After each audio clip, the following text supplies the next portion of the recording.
The Houthis are attacking commercial ships in the Red Sea. This is in retaliation for the war in Gaza. Who are the Houthis? An armed political and religious rebel group from Yemen, backed by Iran. The US and the UK have called these attacks a direct threat to international commerce and maritime security. They have responded by jointly carrying out strikes on Houthi targets in Yemen. Germany and other European nations are also considering naval missions. Could this be the precursor to the next regional conflict, especially with key players like Iran and Saudi Arabia involved in this conflict? The impacts on global trade are already evident, leading to supply shortages and production halts. So today, on To The Point, we are discussing Houthi attacks on global trade. Is the Middle East conflict escalating?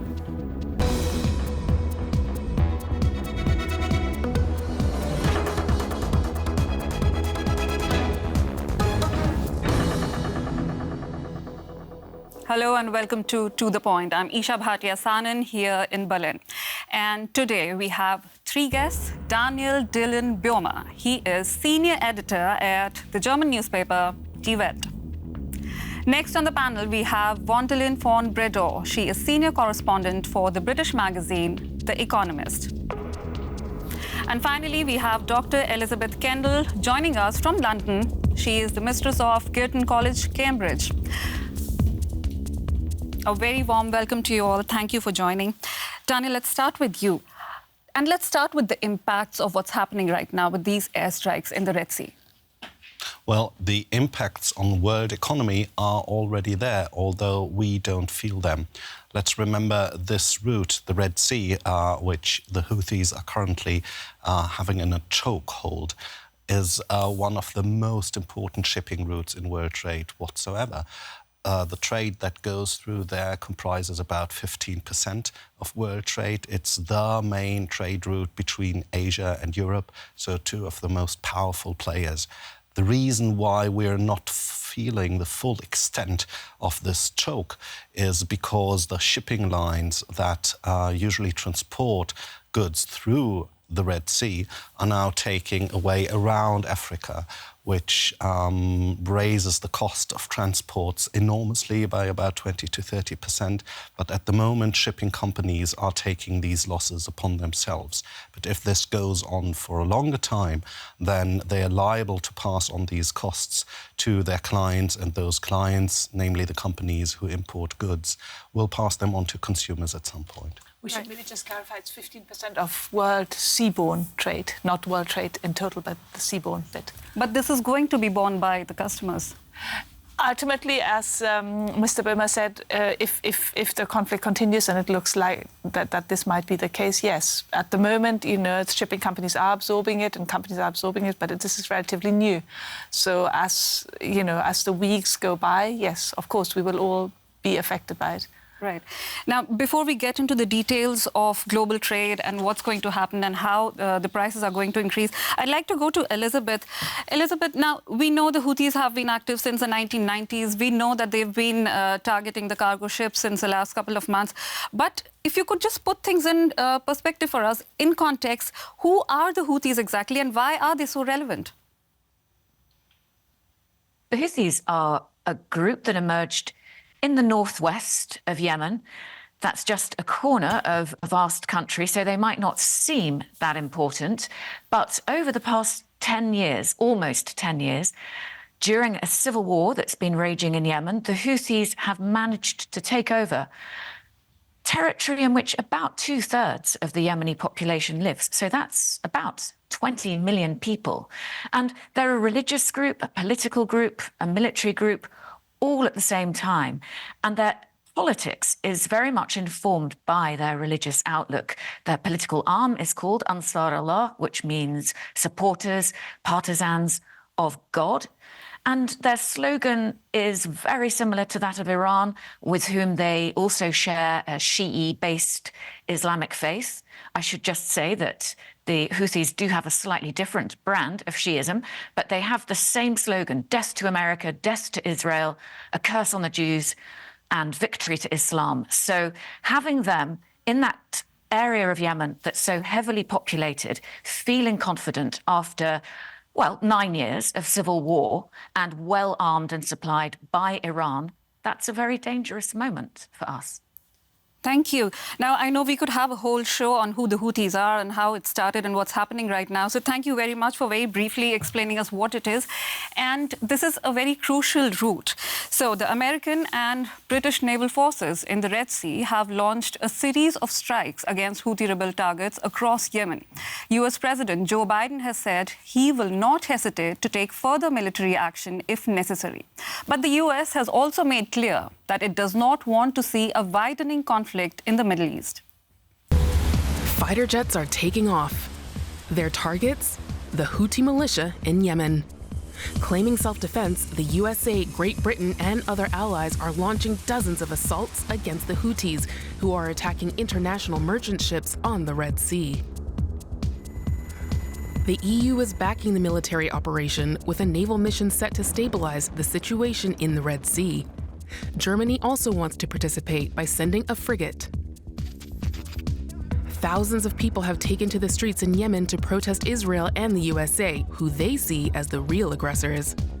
And Houthi leadership is showing signs that they are willing to escalate. The American and British enemies bear full responsibility for this criminal aggression against us and our Yemeni people. This will not go unpunished or unanswered.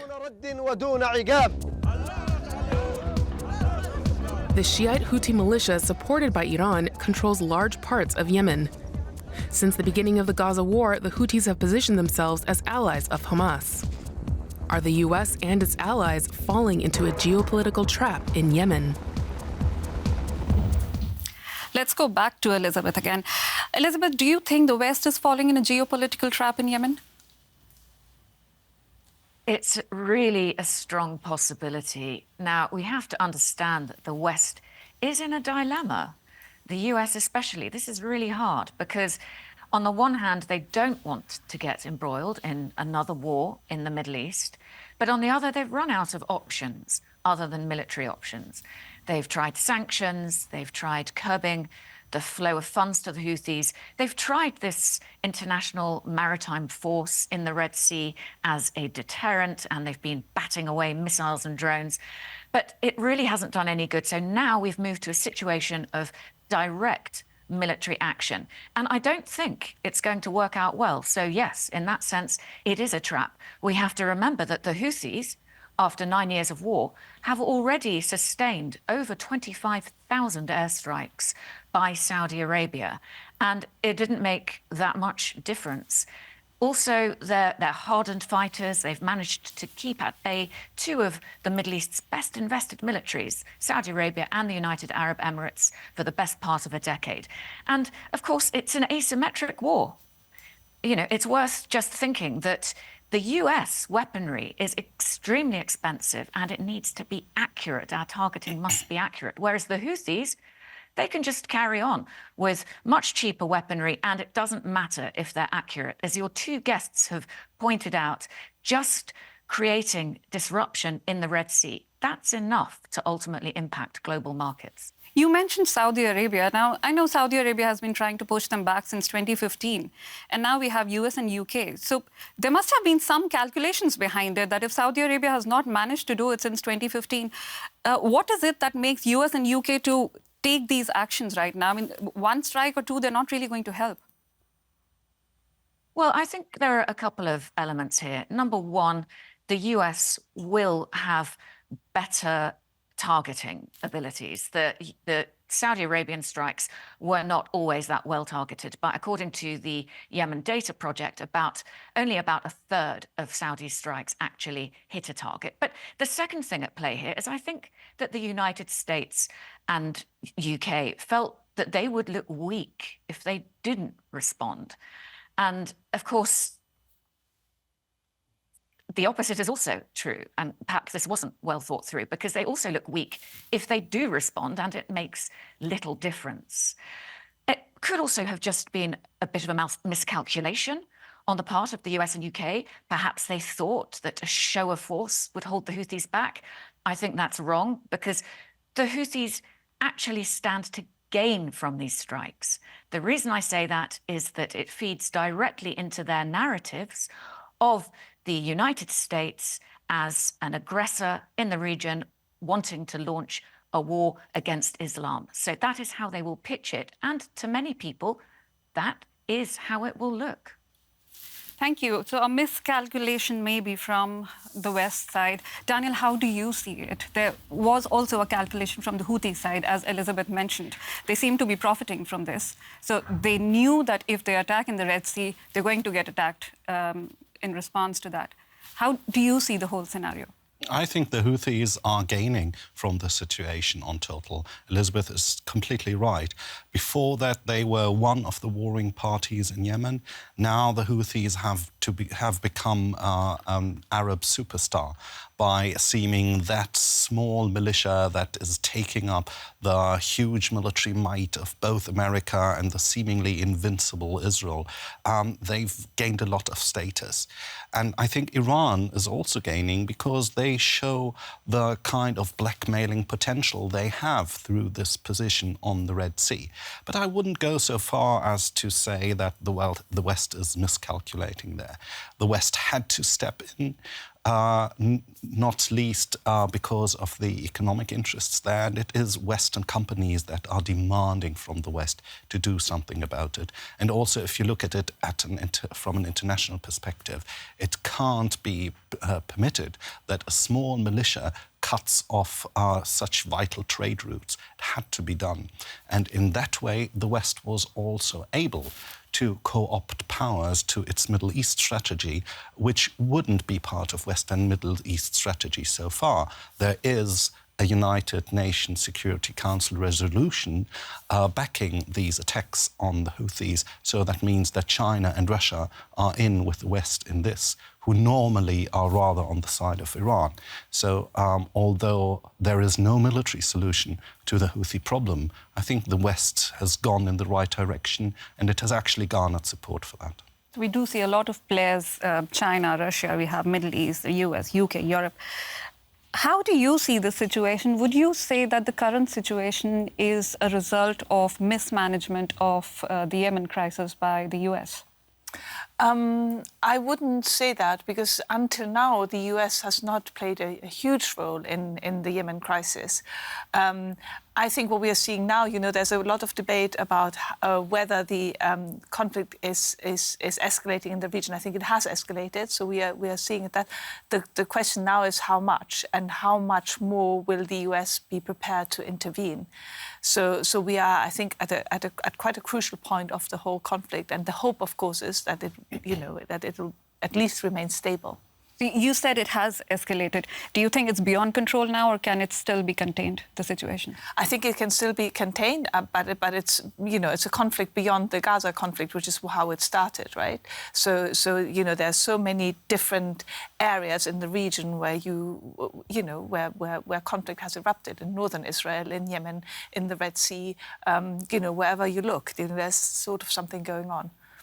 Daniel, now Houthis, like Hamas, apparently have an intricate network of tunnels. How difficult is it for the US to target them? Like we heard from Elizabeth that the US is better equipped than Saudis, of course, in this case.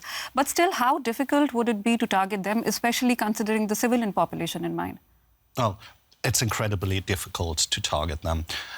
There is so far only one means that the US have, and that is aerial warfare. And there is no scenario for which the Houthis are better prepared than aerial warfare. They've been hiding and defending themselves against Saudi airstrikes for years and years. And it's true that the Saudis are very inaccurate with their bombing because they have very little practice. This is why pilots used to fly very, very high in order to protect themselves. And that made those airstrikes so inaccurate and so terrible for the civilian population. The Americans are better at that, but the Houthis are very mobile. They move their units very quickly from one point to the other in order to hide their missiles and rockets. And they have this training. It will help them tremendously also against the Americans. There's no way that the Americans will eradicate the Houthis. They're very well trained. They have backing from Iran. Elizabeth, Iran has denied having any connections with the attacks. Iran says we do support Houthis, but only politically. Is anyone really buying that argument? I don't think anyone is buying that argument.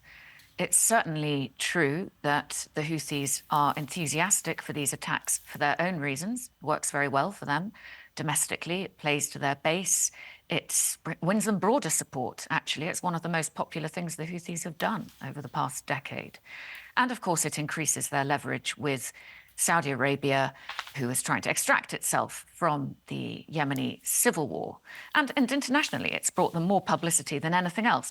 But they would not be able to operate at this level were it not for Iranian supply of much more sophisticated weaponry, training, and also intelligence. I very much agree with what Daniel has said. I think the Houthis are able to cope with these attacks against them. They might be degraded, but they don't have to be sophisticated in order to continue to disrupt, and they have a lot of experience of that. What I think they have calculated is that the US is extremely unlikely to get into a boots-on-the-ground situation in Yemen for a couple of reasons. First, they've seen that the US was retreating rather shamefully and shambolically from Afghanistan. They didn't do that well in Iraq either, and it's unlikely that they would want to get in, therefore, to Yemen in an election year. So I think that the Houthis have probably got time on their side and also support on their side, at least until something can be done about Israel and Gaza, and therefore take the moral high ground away from them. Mm-hmm. Now, Elizabeth mentioned the election year. What is Biden's strategy going to be like? It's a very crucial year for Biden. It is a crucial year, and he has to focus on domestic politics and on his base, on his voters. But he could not respond, right, to the attacks on international shipping. So in that sense, I think he's done the right thing, and he will continue to do that as long as the Houthis continue to attack international vessels, and certainly the ones American flag, but I think just more generally. So that's, I think, what he's going to do. He will, as long as there's this tit for tat, he will continue to do what the Americans are doing now. China has not responded to this, but India has. The Indian foreign minister talked to Iran about it and has raised grave concerns. Now, do you think that will make any difference in this situation, in the conflict? Unfortunately, I don't think it will make much of a difference. India raising great concerns. No, I don't think so. Daniel? I think India in itself, maybe not, although they have been receiving Iranian oil at the time of sanctions. So they are a customer for Iran, even though those deliveries were mainly under the radar. What I think is more decisive here is China. Although China hasn't commented on the Houthi situation itself, China has started criticizing Iran's actions. Think about the bombings in Pakistan conducted by Iran, which we have lately seen. Right. China has condemned that. And that's decisive because both Pakistan and Iran are key allies to China in its Middle East strategy. So we also see that China is unable to keep order even among its own allies. And the economic situation with the disruption of Euro-Asian trade, that's a major economic factor for China, which is in a bad state economically. So China will be likely to step in at some point if this goes on for much longer. I think that last point is very important. The economy is not in great shape. You know, 5% of growth is very low by Chinese standards, and for he to remain as strong as he is now, you know, he's already weakened by the economic problems at home. So he will want to contain this, and so I think the Chinese will step in sooner rather than later. And they were already part of the Security Council resolution on the Houthis, so they are starting to step in, even though, interestingly, following the United States, not replacing them as a provider of order. Mm-hmm. So India has, China will probably, well, Indian businesses are majorly hit by the attacks in the Red Sea, as 80% of its exports to Europe take place via this route. And it's not just India. About 17,000 ships go through the Suez Canal every year, amounting to $1 trillion worth of goods. So the impact on supply chains seems inevitable. Ships are the target. Whether containers or tankers, Houthi rebels are attacking and capturing merchant vessels, then kidnapping their crews along the Red Sea, the main route between Europe and Asia. Every year, a third of the world's container shipments pass this way.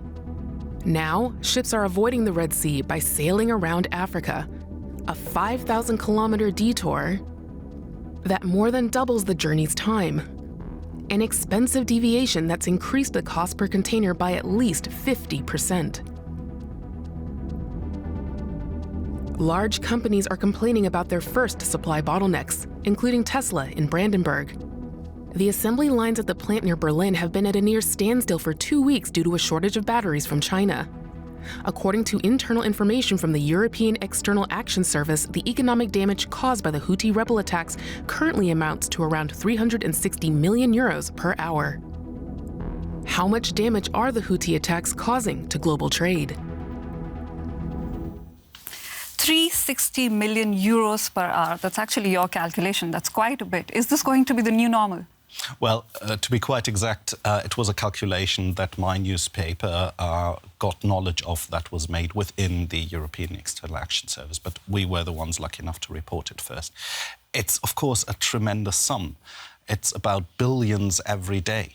And if you also think about the structural impact, the kinds of goods that are affected by that, you see the magnitude of that.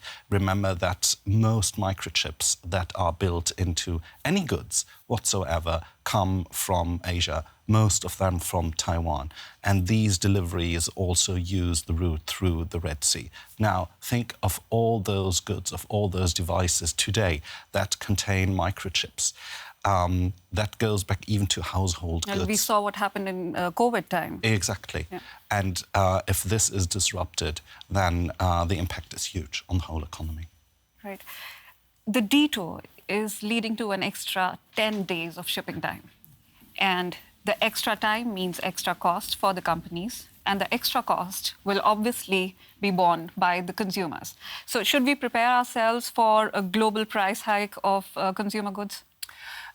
Yes, we should prepare ourselves for that. And this comes at a time when inflation, at least in Europe, has just sort of started to go down a little bit and people were breathing a sigh of relief. So it's not a good time, but I think we need to prepare ourselves for exactly that. And what about oil prices? There's a lot of speculation about that as well. Same here. We need to be prepared for higher oil prices, higher prices for petrol. It's not a very cheerful prospect, sadly. We need to be prepared for bad times. Elizabeth, now the Houthis have warned that they will continue doing this for as long as the war in Gaza goes on.